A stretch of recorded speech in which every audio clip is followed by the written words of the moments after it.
22 तारीख को दिसंबर महीना में हुआ था 2019 में। सेकेंड शिफ्ट का सवाल है और यहाँ से दो चीज़ें हम लोग कर चुके थे, हिस्ट्री और पॉलिटी को कर चुके थे। ये ज्योग्राफी का सेट है और आप लोग देखिए कि जो जो हम लोग सेट में आगे बढ़ रहे हैं, हम लोग जो इससे पहले मेहनत किए थे, चाहे वो 2022 के जो है सो मेंस का हो या जो भी हो, सारे सवाल आप देखिए कि लगभग आपको ना दो चार सवाल छोड़ करके सारे, चाहे तो डिस्क्रिप्शन से रहता है आंसर या तो फिर सवाल रिपीटेड है। देखिएगा साहब, हम लोग देख लेते हैं थोड़ा सा। देखिए, अरुण 3 जल परियोजना निम्नलिखित में से किस देश में स्थित है? अब देखिए, ये जो है ना सवाल, ये उस समय का, क्योंकि 2018 में ये परियोजना शुरू हुआ था, ठीक है। इसका उद्घाटन 2018 में किया गया था और 2019 में ये पूछा गया। तो एक तरह से समझिए ज्योग्राफी का सवाल नहीं होकर के ये करंट अफेयर का सवाल हो गया, लेकिन अभी के महीने में क्या हो गया, ज्योग्राफी हो गया। इसी लेकर के इस सवाल को हम लोग डाल दिए हैं। चलिए, इसका आंसर क्या हो जाएगा? इसका आंसर हो जाएगा नेपाल। इसका आंसर क्या हो जाएगा? नेपाल हो जाएगा। चलिए, इसका डिस्क्रिप्शन थोड़ा सा देख लेते हैं। करंट से जुड़ा हुआ चीज़ है तो बहुत ज़्यादा डिस्क्रिप्शन इसमें नहीं होगा। नेपाल के अरुण नदी पर स्थित अरुण 3 जल विद्युत परियोजना जो शुरू की गई है और इसकी क्षमता कितना है? 900 मेगावाट का, ठीक है। इस परियोजना से विद्युत नेपाल के धलकेवर से लेकर के भारत के मुजफ्फरपुर में भेजी जाएगी। देखिए, इसी लेकर के पूछा गया था क्योंकि यहाँ से ना भारत और नेपाल दोनों के बीच समझौता हुआ था और समझौता के आधार पर धलकेवर में ये बनेगा विद्युत और ये बिहार के मुजफ्फरपुर तक ये भेजा जाएगा, डिस्ट्रीब्यूट होगा, ठीक है। इसी वजह से ये सवाल उस समय पूछा गया था। लेकिन देखिए, इसका उद्घाटन तो हुआ था 2018 में, लेकिन ये परियोजना की शुरुआत जो गई थी, नेपाल सरकार इस परियोजना का जो गठन किया था 1992 में ही कर दिया था।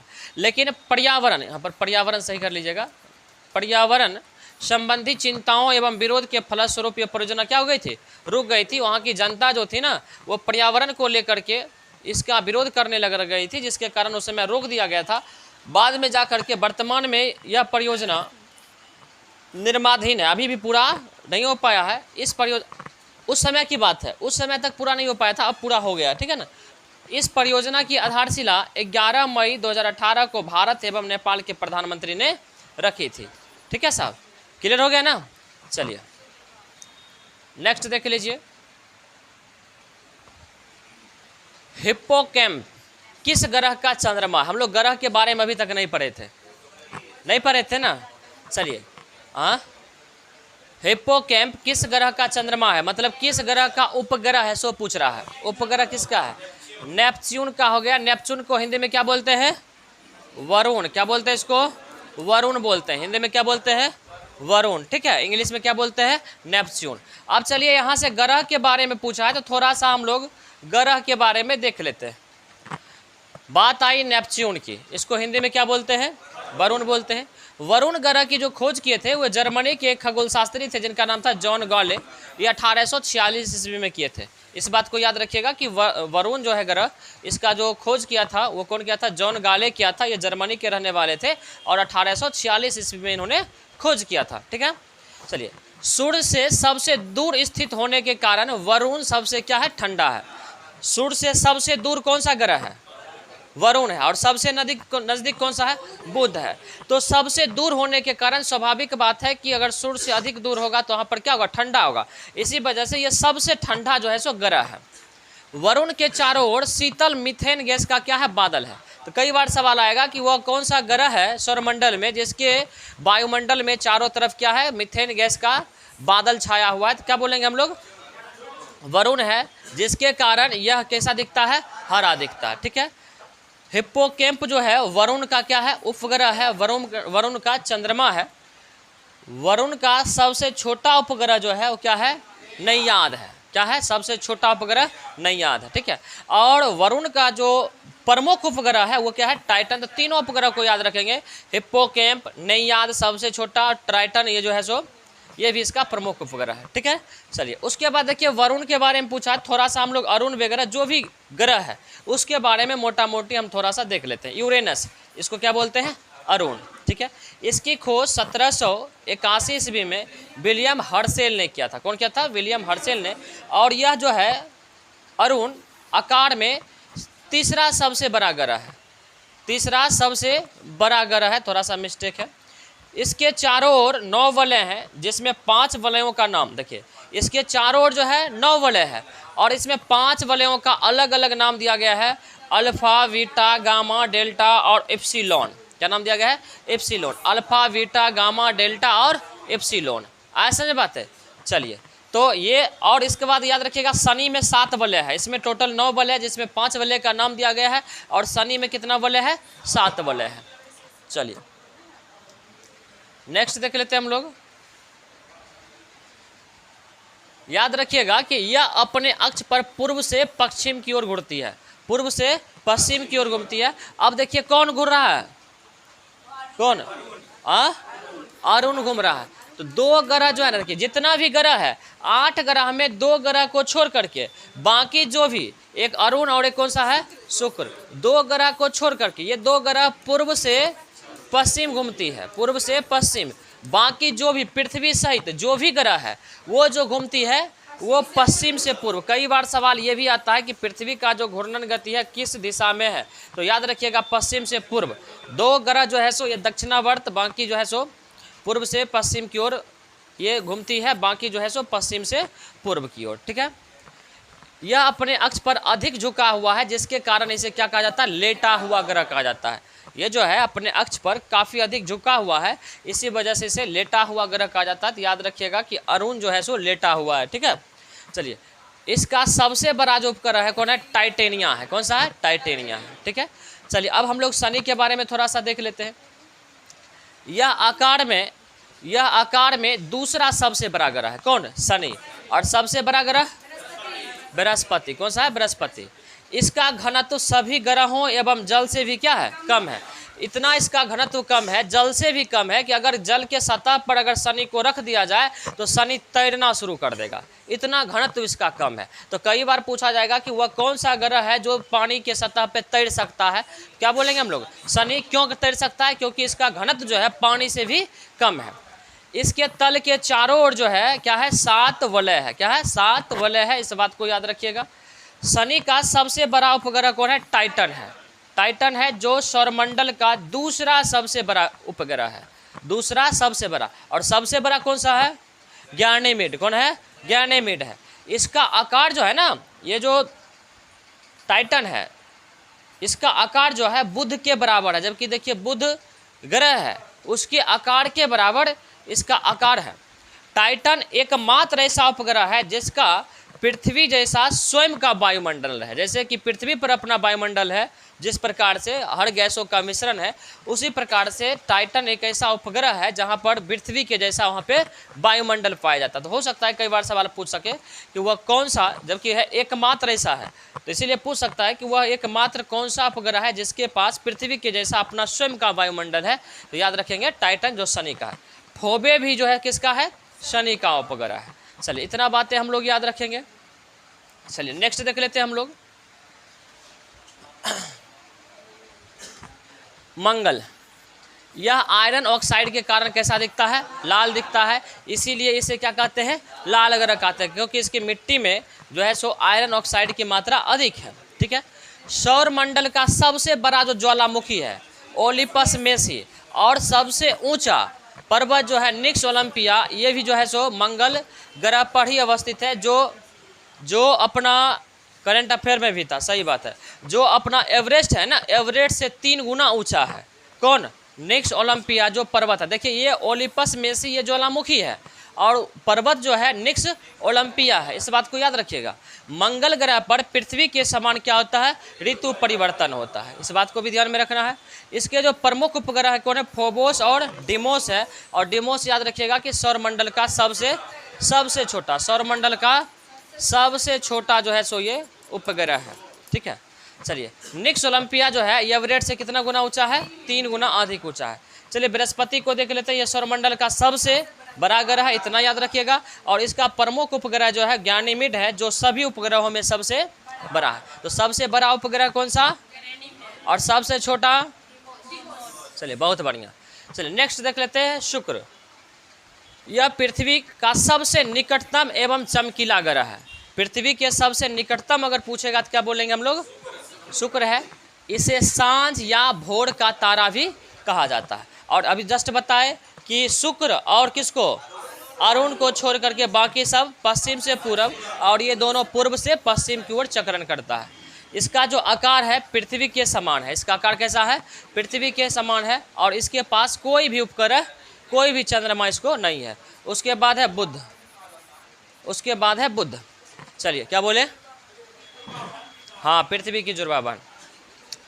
यह सूर्य का सबसे नज़दीक ग्रह है, यह सूर्य का सबसे नज़दीक का ग्रह है। देखिए पृथ्वी का सबसे निकटतम जो है वो हो गया शुक्र, और बुध जो हो गया सूर्य का सबसे नज़दीक का ग्रह। यह सबसे छोटा और सबसे क्या है, हल्का है, और इसके पास भी कोई उपग्रह नहीं है। और यहाँ का तापांतर सभी ग्रहों से अधिक होता है। तापांतर का मतलब समझ में आता है कि ताप का अंतर, मतलब दिन में क्या होता है कि काफ़ी यहाँ पर गर्मी होती है, बहुत भयंकर गर्मी होती है, समझ रहे, और रात में क्या हो जाता है कि बहुत ठंडा हो जाता है। 437 डिग्री टेम्परेचर यहाँ पे चला जाता है, और रात में -173 के आसपास चला जाता है। तो इतना जो है सो ताप का अंतर पड़ जाता है, ऐसा नहीं बात है। इसी वजह से पूछा अगर जाए कि वह कौन सा ग्रह है जहाँ पर तापांतर सबसे अधिक होता है, क्या बोलेंगे हम लोग, वो तो बोलेंगे। चलिए नेक्स्ट देख लेते हैं हम लोग। नेक्स्ट है पुनगानुर, एक नाम है, हाथी का, बकरी का, गाय का, भैंस का, किसका है, क्या हो जाएगा, गाय की, किसकी, गाय की। चलिए बहुत बढ़िया, देख लेते हैं इसका कि पुनगानुर जो है कि गाय की नस्ल है, जो कहाँ पाई जाती है, आंध्र प्रदेश में पाई जाती है, ठीक है। बाकी आपको जितना भी गाय का नस्ल है, बकरी का नस्ल है, भैंस का नस्ल है, भेड़ का नस्ल है, मुर्गी का नस्ल है, ये सब अगर पढ़ना है आपको, ये सारी बातें आपको पढ़ना है, तो बिहार एसआई के मेंस का जो 2022 में एग्जाम हुआ था उसके क्वेश्चन नंबर 11 में चल जाइएगा, आपको प्रमुख नस्ल मिल जाएगा, जो भी गाय का, बकरी का, भैंस का, मुर्गा का, मुर्गी का, असल में भेड़ का, ये सारे मिल जाएगा, ठीक है ना, पढ़े हुए ना, क्या बोले, अगर पूछेगा तो पूछ देंगे, मतलब लिखा देंगे, अगर होगा ना तो लिखा देंगे ना। अब प्रमुख कौन कौन है तो वो भी हम समझ रहे हैं। चलिए, राष्ट्रीय उद्यान जो भारत एवं नेपाल की सीमा पर गंडक नदी के तट पर स्थित है, वो कौन सा है, गंडक नदी। गंडक नदी बहती है बिहार में, तो स्वाभाविक बात है कि बिहार का कोई ना कोई होगा, तो क्या हो जाएगा, वाल्मीकि नेशनल पार्क, यही होगा ना। चलिए बहुत बढ़िया, सब होशियार बालक हैं। वाल्मीकि नगर की क्या कहते हैं पार्क किस जिला में है, चलिए वाल्मीकि नगर नेशनल पार्क जो है भारत एवं नेपाल की सीमा पर किस नदी पर, गंडक नदी पर है।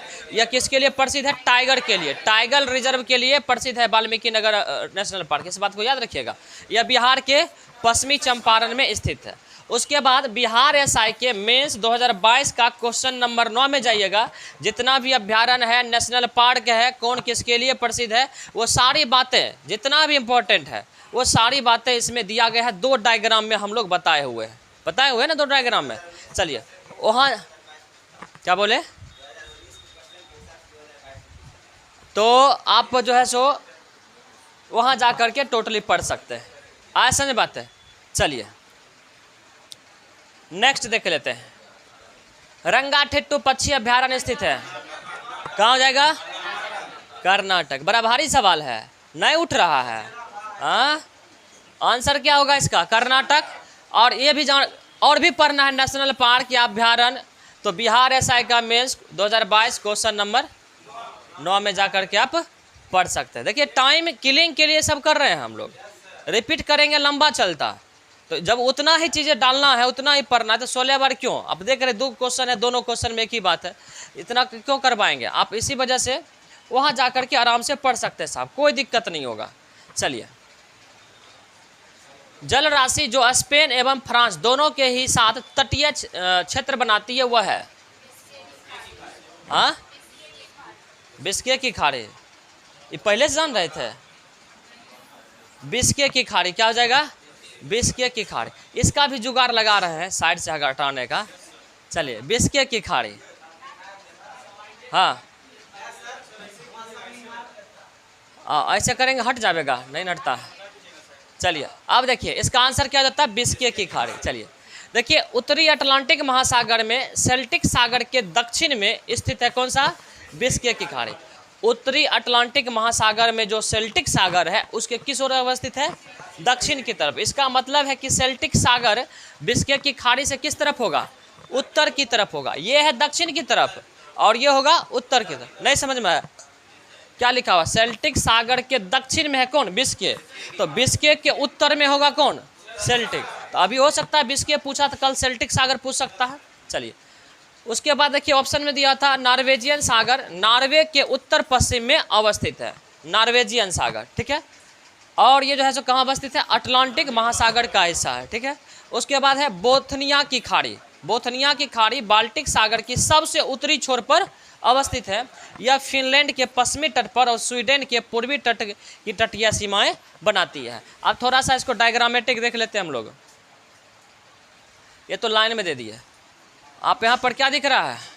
Gulf of Bothnia, gulf of Bothnia. तो अभी हम लोग पढ़े थे कि गल्फ ऑफ बोथनिया वो कहाँ अवस्थित था?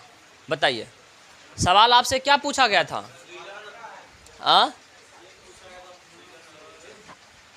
देखिए सवाल भी भूल जाते हैं।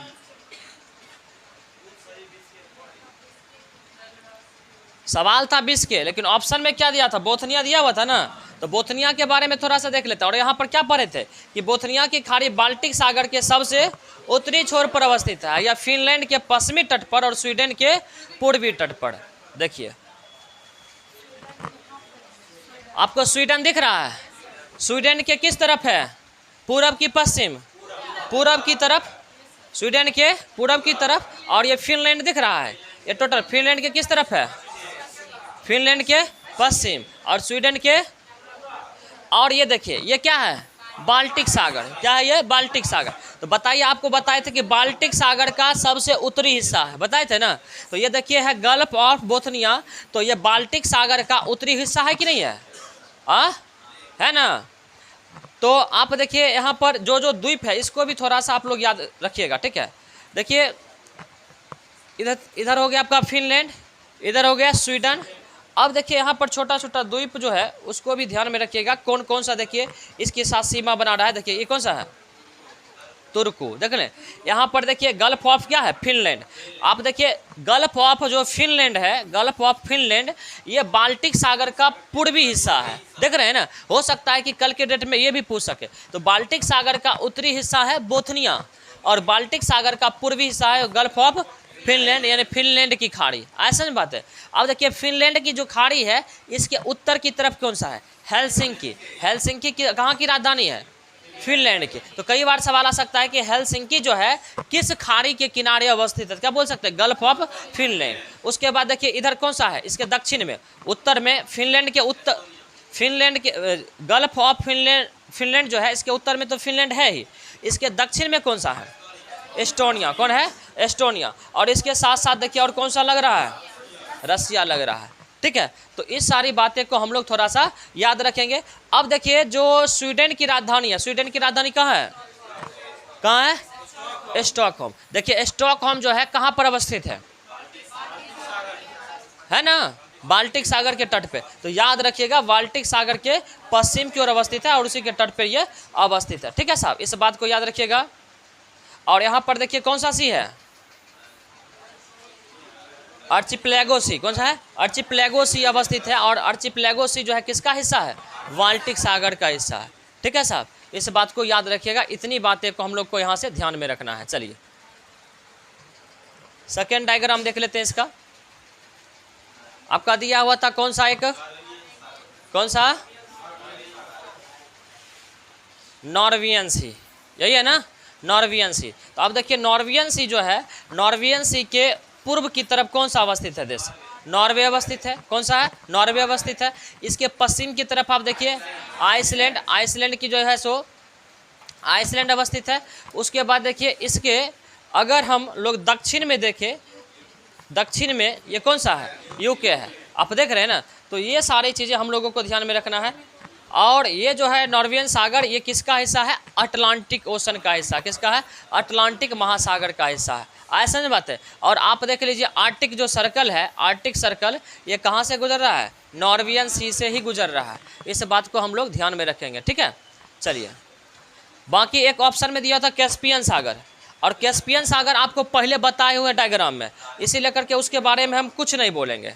चलिए नेक्स्ट हम लोग देख लेते हैं, एक और दिया हुआ था बिस्के, जो आंसर होता है बिस्के की खाड़ी। तो आप देखिए ये कौन सी है, बिस्के की खाड़ी अवस्थित है ये, और बिस्के की खाड़ी जो है किसका हिस्सा है, अटलांटिक ओशन। तो अटलांटिक के किस ओर अवस्थित है ये, पूरब की ओर। और आप ये देख लीजिए कि किसके किसके साथ, ये पूछ रहा था सीमा बना रही है। तो देखिए इधर से स्पेन है, स्पेन है इसके दक्षिण की तरफ, और फ्रांस जो है इसके किस तरफ अवस्थित है, पूरब की तरफ अवस्थित है। और ये दोनों के साथ सीमा क्या कर रही है, बना रही है। तो इसको ध्यान में रखना है, जो भी डायग्रामेटिक आपको बताया है उसको ध्यान में रखना है कि कौन कहाँ अवस्थित है और किसके साथ ये सीमा बना रही है। बाकी आप ये देख रहे हैं भूमध्य सागर ही है ना, तो इसके बारे में आपको बताए हुए थे शायद पहले भी।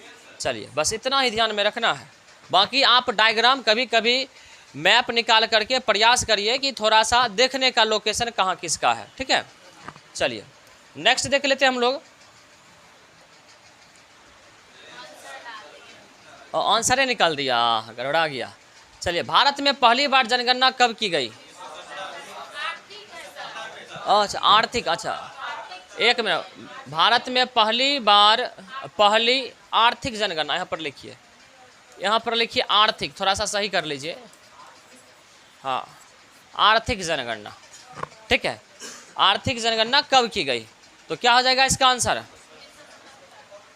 इसका आंसर हो जाएगा 1977। पहली बार जो है आर्थिक आधार पर जो जनगणना की गई थी 1977 में। लेकिन ऐसे ओवरऑल पूछा जाएगा कि पहली बार भारत में जनगणना जो हुई थी कब हुई थी, 1872 में लॉर्ड मेयो के शासनकाल में हुआ था, ठीक है साहब। लेकिन नियमित और दशकीय जो जनगणना हुआ था 1881 ईस्वी में, और किसके शासनकाल में, लॉर्ड रिपन के शासनकाल में हुआ था। और इस समय जनगणना आयुक्त जो थे W.W. प्लोडेन थे। कौन थे, W.W. प्लोडेन थे, इस बात को याद रखेंगे। भारत में पहली बार आर्थिक जनगणना 1977 में हुआ था, और आर्थिक जनगणना किसके द्वारा किया जाता है, केंद्रीय सांख्यिकी संगठन के द्वारा की गई। चलिए उसके बाद है, क्या बोले, NSO नेशनल स्टैटिस्टिक्स ऑर्गेनाइजेशन। पहले जो किया गया था ये है, आर्थिक जनगणना में उत्पादन की इकाइयों या प्रतिष्ठानों की संख्या, कार्यरत व्यक्तियों की संख्या, वित्त का जो स्रोत होता है वो, और स्वामित्व का जो प्रकार होता है, जैसे पहलुओं को शामिल किया जाता है। मतलब आर्थिक रूप से जो निकाला जाएगा तो इन सारी आधारों को लिया जाएगा आर्थिक जनगणना निकालने के लिए। 29 जुलाई 2019 में 7वीं आर्थिक जनगणना त्रिपुरा राज्य से आरंभ की गई थी। त्रिपुरा में ये शुरू हुई थी 2019 में, इस बात को भी ध्यान में रखना है। चलिए नेक्स्ट देख लेते हैं हम लोग, संविधान की धारा 246 के तहत जनगणना करवाने का जो दायित्व है किसका है, संघ सरकार का। तो कई बार पूछा जाएगा कि जनगणना जो है जो किस सूची का विषय है, तो हम लोग क्या बोलेंगे, संघ सूची का विषय है, तभी तो संघ सरकार करेगा। स्वतंत्र भारत की पहली जनगणना जो हुई थी 1951 में शुरू हुई थी, और 1921 को महान विभाजक वर्ष की संज्ञा दी गई है, क्योंकि इस समय जनसंख्या बढ़ने के बदला, मतलब 1911 से 21 तक बढ़ने के बजाय ये क्या हो गया, और घट ही गया था। इसीलिए करके इसको जनगणना का महान विभाजक वर्ष कहा जाता है। और इस समय जो घटा था, कितना घटा था, -0.31% घट गया था।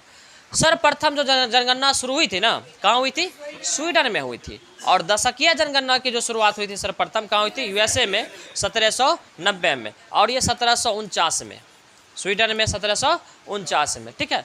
और ब्रिटेन में जो जनगणना शुरू हुई थी 1801 ईस्वी में, ठीक है। बाकी जनगणना अगर आपको पढ़ना है 2011 का, जहाँ से सवाल आपको पूछा जाएगा जनगणना से संबंधित, तो ये अपने चैनल पे डाला गया है पहले से ही चार्ट के थ्रू, बिहार और भारत दोनों का, आप वहाँ जा करके पढ़ सकते हैं।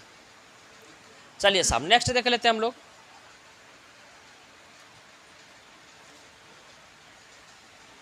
ऑलिव रिडले सागरीय कछुआ को डैश के नाम से भी जाना जाता है, बताइए क्या बोलेंगे इसको, पैसिफिक रिडले सागरीय कछुआ।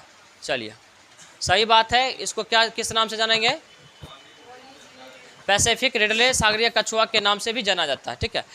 ऑलिव रिडले जो कछुआ है ना, ये विश्व का सबसे बड़ा कछुआ है। विश्व का सबसे बड़ा कछुआ क्या है? Olive Ridley. ये कछुआ की प्रजाति है, ये कछुआ की प्रजाति है, ठीक है साहब।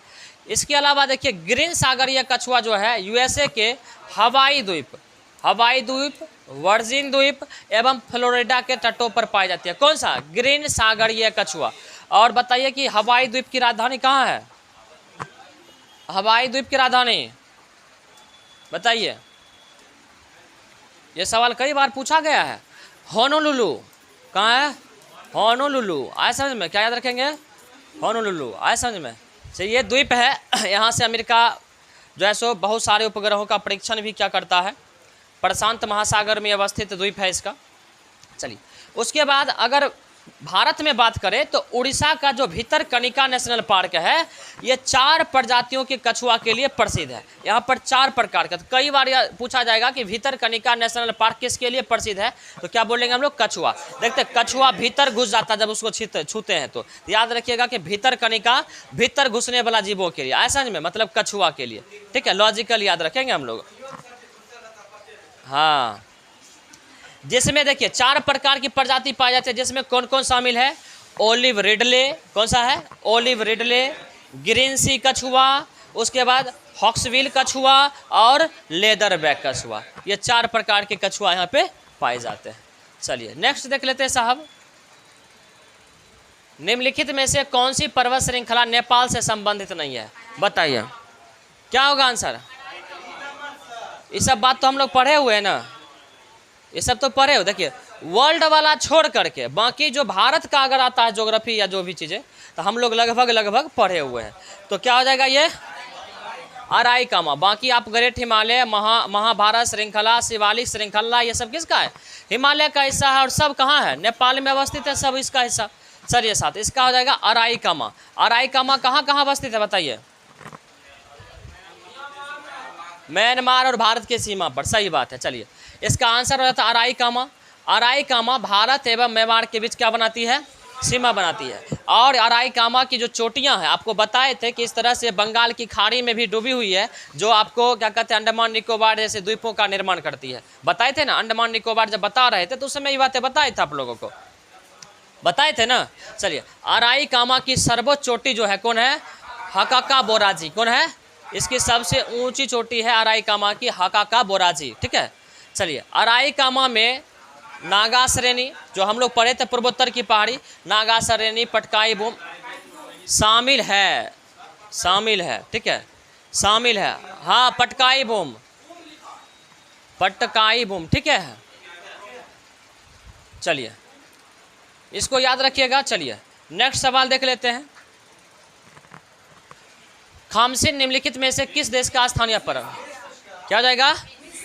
ये सब पढ़ाए हुए ना, याद है कि भूल गए? तनी मनी याद है, तनी मनी भूल गए।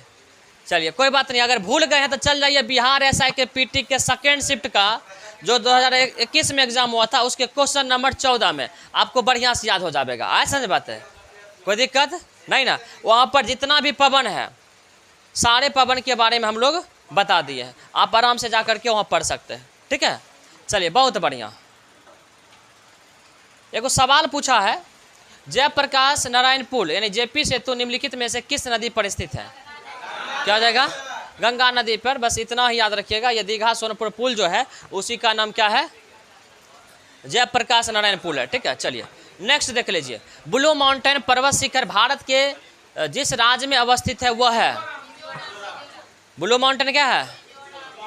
अभी जस्ट पढ़ा है 2020 वाला में, लुसाई बोलते हैं ना, मिजो की पहाड़ी या लुसाई की पहाड़ी बोलते हैं ना, उसका ब्लू माउंटेन सबसे ऊंची चोटी है। 2020 वाला मेंस में पढ़े थे, तो हो गया ना। आंसर क्या हो जाएगा इसका? आंसर इसका हो जाएगा मिजोरम। चलिए साहब आप देख रहे हैं ना सवाल का रिपीटेशन। चलिए चाहे तो डिस्क्रिप्शन से और चाहे तो सवाल का रिपीटेशन।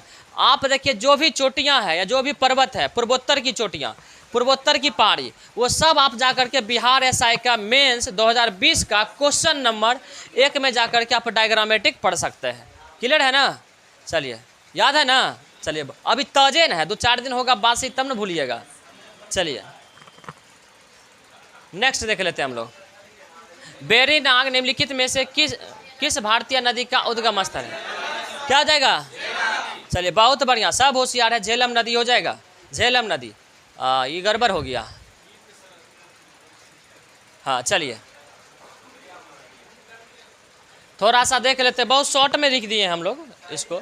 चलिए इसमें देखिए झेलम नदी हो जाता आंसर। इसका उद्गम कहाँ? बेरीनाग झील के समीप, जो शेखनाग झील है उसी के पास है।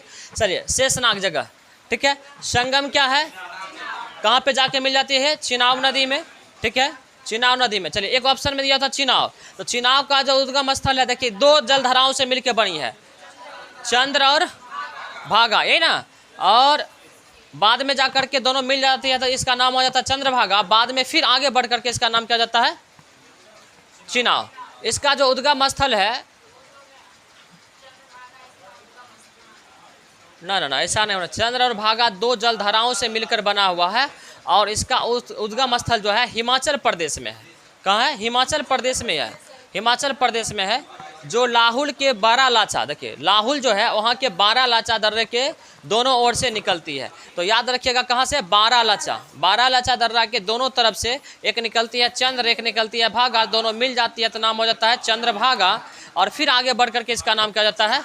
चिनाब हो जाता है। ये बातें बताए हुए हैं। चलिए साहब, ये जो है सो ये कहाँ जा करके मिल जाती है? सिंधु नदी में, ठीक है। रावी, रावी का जो उद्गम स्थल है कहाँ है? कांगड़ा जिला, हिमाचल प्रदेश में। और किस दर्रा के पास?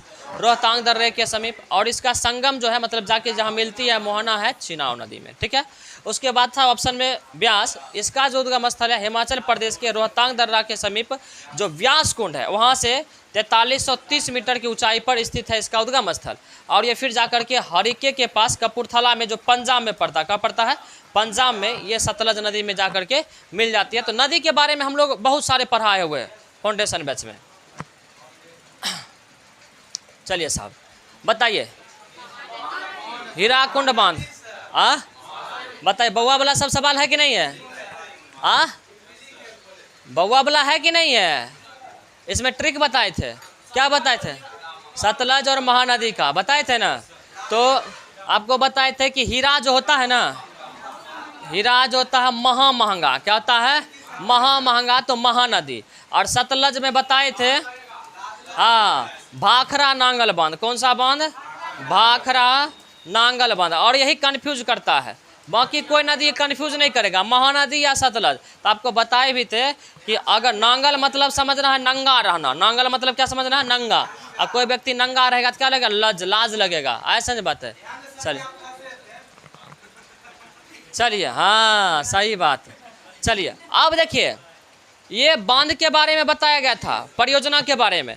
तो जितना भी बांध और नदी परियोजना है, अगर उसको आपको पढ़ना है तो बिहार एसआई का जो मेंस हुआ था 2020 में, उसका क्वेश्चन नंबर 11, और बिहार एसआई का मेंस हुआ था 2022 में, उसका क्वेश्चन नंबर 7। ये दोनों में जाकर के आप पढ़ सकते हैं। ऐसा बात है, आराम से पढ़ सकते हैं वहाँ। चलिए सियाचिन हिमनद स्थित है। पढ़ा है सब? चलिए बहुत बढ़िया। आंसर क्या जाएगा इसका? काराकोरम श्रेणी हो जाएगा इसका। क्या जाएगा आंसर? काराकोरम श्रेणी। चलिए बहुत बढ़िया, बड़ा चिक्कन आदमी आप लोग। चलिए दिख रहा है ये? देखिए हिमालय का विस्तार बहुत लंबा है, जिसके कारण आपको बताए थे कि हिमालय को हम लोग उत्तर से दक्षिण की ओर भी बांटे हैं और पश्चिम से पूर्व की ओर भी बांटे हैं। तो सबसे पहले पश्चिम से पूर्व की ओर जो बांटे हैं ना, वो बांटे हैं पंजाब हिमालय में, कुमायूं हिमालय में, नेपाल हिमालय में और असम हिमालय। तो आप देखिएगा यहाँ पर एक नदी बह रही है ना, और एक नदी यहाँ बह रही है। तो ये है सिंधु नदी। ये क्या है? सिंधु नदी। और यहाँ पर कौन है? सतलज नदी। दोनों के बीच में जो हिमालय है इसको बोलते हैं पंजाब हिमालय। क्या बोलते हैं इसको? पंजाब हिमालय, ठीक है। फिर देखिए सतलज, और यहाँ पर एक नदी आपको और दिखेगी, काली नदी। कौन सी नदी? काली नदी। दोनों के बीच में, सतलज और काली के बीच में जो हिमालय है उसको बोलते हैं कुमायूं। तो पंजाब हिमालय सिंधु और सतलज के बीच में, सतलज और काली के बीच में कुमायूं हिमालय। फिर देखिए काली और क्या कहते हैं? तीस्ता। काली और तीस्ता नदी के बीच, इसके बीच में कौन सा है? नेपाल हिमालय। और फिर जाकर के आप देखिएगा यह है दिहांग नदी। तो तीस्ता और दिहांग के बीच जो है असम हिमालय है। कौन सा है? असम हिमालय है। ठीक है साहब। तो इस प्रकार से हम लोग पश्चिम से पूर्व की ओर जो बढ़ते हैं 4 श्रेणियों में, पंजाब हिमालय जो है सो 560 किलोमीटर लंबाई है इसकी, सिंधु और सतलज नदी के बीच। कुमायूं हिमालय जिसकी लंबाई 320 किलोमीटर है, जैसे सतलज और काली नदी के बीच में अवस्थित है। नेपाल हिमालय जो 800 किलोमीटर में फैला हुआ है, काली और तीस्ता नदी के बीच। और असम हिमालय जो 720 किलोमीटर में है फैला हुआ है, तीस्ता और दिहांग के बीच। बाकी इसके बारे में हम लोग बहुत सारे चीज़ें फाउंडेशन बैच में बताए हुए हैं। और क्योंकि हिमालय एक ऐसा टॉपिक है कि महीना का महीना खास करके हम लोगों के यहाँ लगता है कि नहीं लगता है, तो इसी वजह से हिमालय को ज़्यादा डिस्क्राइब यहाँ हम लोग नहीं कर पाएंगे। किस प्रकार से कहाँ पर नुब्रा घाटी अवस्थित है, कहाँ से शमशगम घाटी अवस्थित है, समझ रहे हैं, तो उतना डिस्क्राइब हम नहीं कर पाएंगे यहाँ पे, क्योंकि जब एक एक महीना क्लास चलता है हिमालय तो ये 10 मिनट में हम कैसे बता सकते हैं। इसीलिए करके मोटा मोटी ध्यान में रखना है। अब बाकी सब गीत यहीं हो जाएगा, फिर वहाँ कौन गीत होगा? चल अब पैसवा दीजिएगा इस बैच का, तो प्रीवियस ईयर जो है उसी को न पढ़िएगा। चलिए इसका आंसर क्या हो जाएगा? क्या हो जाएगा? नागालैंड। अच्छा, कुछ बुझा रहा है कि नहीं बुझा रहा है? क्या आप देख रहे हैं कि हर सेशन में, हर जो है एग्ज़ाम में, चाहे पीटी हो मेंस हो, एगो फेस्टिवल पूछ रहा है ना, उसके बाद कोई नदी के बारे में पूछ रहा है, कोई अभ्यारण्य के बारे में पूछ रहा है, किसी गाय भैंस बकरी की नस्ल के बारे में पूछ रहा है ना। तो इसका मतलब ये सारे टॉपिक क्या है? इम्पोर्टेंट है, और ये सारे टॉपिक को हम लोग इसमें डाले हुए हैं। चलिए बस आयोग के नज़र में भी है और हम लोग के भी नज़र में है। चलिए हॉर्नबिल फेस्टिवल है ना, तो और भी अगर आपको फेस्टिवल पढ़ना है तो Bihar SI PT first shift 2021 का क्वेश्चन नंबर 11 में जाइएगा और आप आराम से क्या कर लीजिएगा? पढ़ लीजिएगा। और इसके साथ ही आपका ज्योग्राफी क्या हो गया 2019 का सेकंड शिफ्ट का, ये समाप्त हो गया। क्लियर है ना? चलिए।